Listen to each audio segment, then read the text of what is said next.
So hello Tectonic family, welcome to my YouTube channel. I hope you all will be fine. So let's get started. So tectonic family, जिस तरह कि आपको आज की इस video का टॉपिक और डिस्क्रिप्शन देके पता लग रहा होगा कि आज हम इंडेक्सिंग क्या होती है सीक्वल में उसके बारे में बात करेंगे। लेकिन इससे पहले कि आप इस चीज़ को देखें या कवर करें, आपको कुछ इस तरह के पॉइंट्स हैं जिसमें ऑप्टिमाइजेशन क्यूरीज की क्या होती है, कैसे होती है और वो हमारे लिए कितनी हेल्पफुल है, वो आप लाजमी देख लीजिएगा, ताकि आपको आज की इस चीज़ में भी कि आपकी किस तरह इंडेक्सिंग के से भी ऑप्टिमाइजेशन में, क्यूरी ऑप्टिमाइजेशन में वो कितना इम्पैक्ट आता है, तो आप लाजमी देखिएगा वो भी। तो आज की इस वीडियो को शुरू करते हैं। लेकिन उससे पहले मैं कुछ दिन हो गए थे मैं वीडियो अपलोड नहीं कर पा रहा था क्योंकि मैं बिजी था कुछ दिनों से, कुछ कामों में। तो फिर मुझे आज टाइम मिला तो फिर मैंने वीडियो आज अपलोड करने का सोचा, बनाने का। जैसे ही टाइम मिला तो मैं कहा फिर मैं वीडियो तो बनाऊं। तो फिर मैंने वीडियो बनाई, तो अब मैं इसलिए आज अपलोड कर पा रहा हूँ, वरना 2-3 दिन पहले भी मैंने अपलोड करनी थी, लेकिन बस टाइम था थोड़ा, जिसकी वजह से नहीं कर सका। बाकी इंडेक्सिंग क्या होती है आज हम इस बारे में देखेंगे, तो स्टार्ट करते हैं। Indexing in SQL. Indexing helps SQL databases locate data quickly without scanning entire table. They reduce query execution time, especially for large data sets. अब इंडेक्सिंग का मकसद क्या होता है, पहले हम वो समझ लें।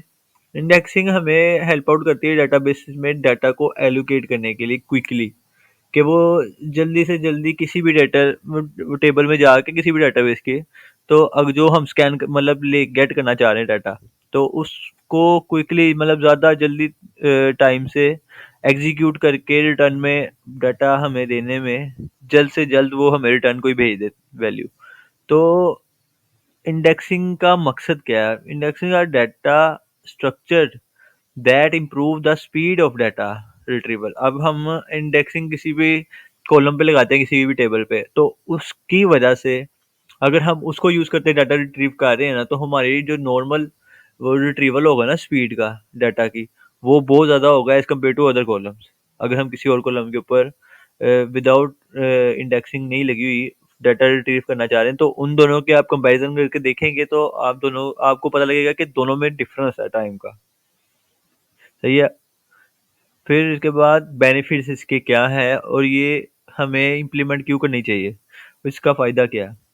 Indexing are essentially for improving performance in application with frequent data searches like e-commerce और social media platform। हमारे पास बहुत सारी चीज़ें ऐसी होती हैं जिनमें हम फिल्टरिंग करते हैं या फिर हम डाटा रिट्रीवल ले रहे होते हैं। ज़्यादातर तो हमारा मेन मकसद तो यही होता है कि जो भी कोई टेबल है उसकी जो प्राइमरी की, जो उसका कॉलम होता है, प्राइमरी की का कॉलम जो उसकी इंक्रीमेंटल की होती है, तो हम ज़्यादातर नॉर्मली यूजुअली उस उन्हीं पे लगाते हैं, क्योंकि हमारे ये फ़िल्ट्रेशन, जब हमने डाटा फ़िल्टर करवा रहे हो हम होते हैं जो सर्वर साइड से तो हम कई दफ़ा हम उस पे ही वो लगाते हैं, और ताकि वो हमारी स्पीड में कुछ कमी पेशी कर सके।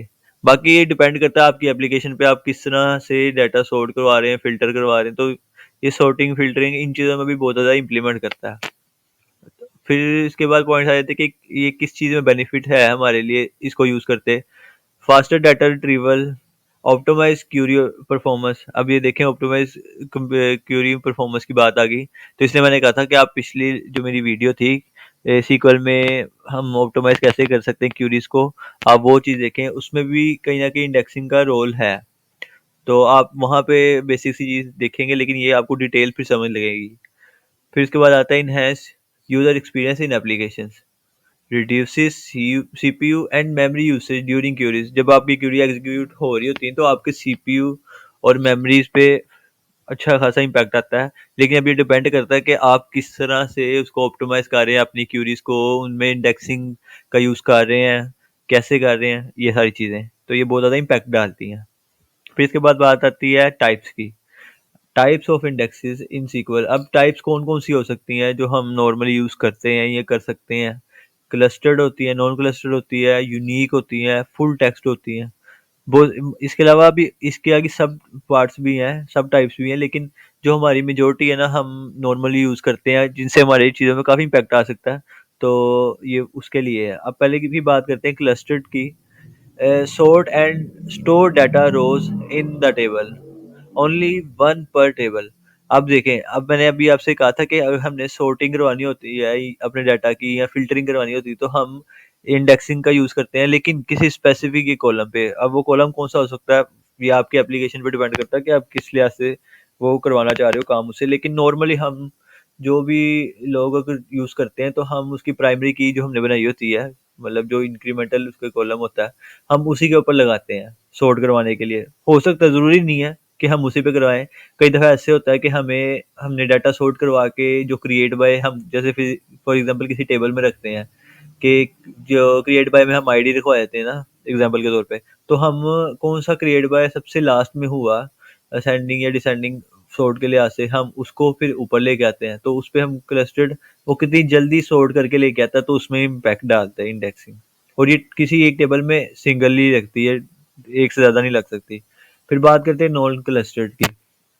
Separate from data storage, maintains a pointer to this data, multiple allow per table. अब जो नॉन क्लस्टर होती है ये आपके डाटा स्टोरेज होती है उससे, और जो मेंटेन उसको मेंटेन करती है आपके डाटा को, और एक पॉइंटर बना देती है आपके डाटा का। और ये आपके टेबल पे मल्टीपल जगह पे अलाउ करती है कि आप लगा सकें। लेकिन अगर हम कंपैरिजन करें क्लस्टर और नॉन क्लस्टर में तो मेरी तरफ से जो सजेशन होगी वो क्लस्टर्ड की ही होगी। बाकी बात वही है कि आपकी एप्लीकेशन किस पॉइंट ऑफ व्यू से आप बना रहे हैं, आपकी सॉफ्टवेयर किस लिहाज से बन रहा है, तो वो उन चीज़ों पे डिपेंड करता है। फिर उसके बाद आता है यूनिक इंडेक्स। यूनिक इंडेक्स क्या होते हैं? Ensures column values are unique. अब इसमें यूनिकनेस आ जाती है कि हमने अगर किसी इंडेक्स को, किसी कॉलम को यूनिक बनाया हुआ है। जैसे फॉर एग्जांपल हम ईमेल की बात करते हैं या कॉन्टैक्ट नंबर की बात करते हैं, यूजर टेबल है हमारे पास एग्जांपल के तौर पे, तो हम उसमें यूनिकनेस रखना चाह रहे हैं कॉन्टैक्ट नंबर पे। तो ये उन यूनिकनेस का अगर हम अलाउ करा देते हैं तो ये उनको इंश्योर करती है कि यहाँ पे यूनिकनेस ही रहे, मल्टीपल मतलब मोर देन वन रेपुटेशन ना हो नंबरों की, सेम नंबरों की। फिर आती है फोर्थ की बात, full text index, optimise for text based searches. आपने टेक्स्ट बेस्ड सर्चेस होती हैं आपकी एप्लीकेशन में कि आपने सर्च फिल्टर दिए होते हैं, तो उसको ऑप्टिमाइज करती है। जैसे कि हम नॉर्मल डाटा टेबल्स यूज़ करते हैं डॉट नेट में।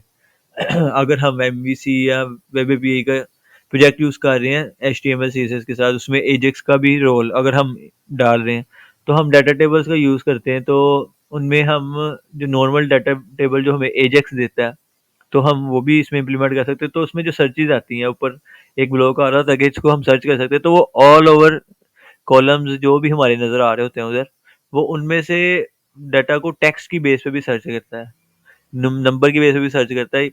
मुख्तलिफ सिनेरियोज होते हैं, वो हम उनको अलाउ करवाते हैं, डिसेबल करते हैं, वो हमारे पे डिपेंड करता है। तो ये उस चीज़ के लिए अगर है, ये बहुत ज़्यादा ये भी यूज़फुल है। और इसी तरह जिस तरह मैंने आपको बताया ना कि डॉट नेट में डाटा टेबल होते हैं, तो वो तो होगी सर्वर साइड उधर। लेकिन इसी तरह सेम एज इट इज़ हमारे सीक्वल में भी हम टेक्स्ट बेस पे ये सर्चेज यूज़ कर सकते हैं। ठीक है। फिर बात आती है आगे कि हम क्रिएट कर रहे हैं एक इंडेक्स, तो उसका सिंटेक्स क्या हो सकता है और वो क्रिएट कैसे होता है। Creating index is required careful planning. Indexes on frequently search column offer the most benefit. अब जैसे हम मैं पीछे से एग्जांपल देता आया हूँ क्लस्टर नॉन क्लस्टर की, तो ये किसी यूनिकनेस और कॉलम की बिहाफ पे ही हम इस चीज़ को ज़्यादा प्रोमिनेंट और इससे बेनिफिट्स ले सकते हैं, ताकि हमें पता हो कि हमने किस कॉलम पे क्लस्टर्ड या नॉन क्लस्टर्ड कॉलम्स को रखा हुआ है उनके मुताबिक। फिर बात करते हैं इनके सिंटेक्स की। क्लस्टर्स इंडेक्स कैसे होते हैं? क्रिएट क्लस्टर्ड इंडेक्स हम किस पे लगाना चाह रहे हैं हम वो बता देते हैं कि कौन सी, जैसे फॉर एग्जांपल कोई यहाँ पे I D x underscore name है, ऑन टेबल नेम बता देते हैं हम कि किस तरह कौन सा टेबल नेम है और उसका कॉलम कौन सा हो सकता है। Same as it is non cluster का भी ऐसे, अगर आप मोर देन वन कर रहे हैं तो आप कोमा लगा के कॉलम्स को डिवाइड कर देते हैं। और अगर आपने ड्रॉप करना है किसी क्लस्टर इंडेक्स को या नॉन क्लस्टर को, तो आप उसमें बता देते हैं कि ड्रॉप इंडेक्स, आप मेंशन नहीं करते कि क्लस्टर्ड है या नॉन क्लस्टर्ड है, आप सिर्फ ड्रॉप इंडेक्स और वो बताते हो आईडीएक्स इसका नेम क्या था, ऑन टेबल नेम, कौन से उस टेबल नेम में कौन सा है, क्योंकि उस टेबल के अगर तो एक है तो वो भी खत्म कर देगा, अगर एक से ज्यादा उस टेबल पे लगे हैं तो वो दोनों तीनों ड्रॉप कर देगा। सही है। फिर आ जाता है कि इसका इम्पैक्ट, इंडेक्सेस लगाने से हमारी क्यूरी किस तरह इंप्रूव होती है।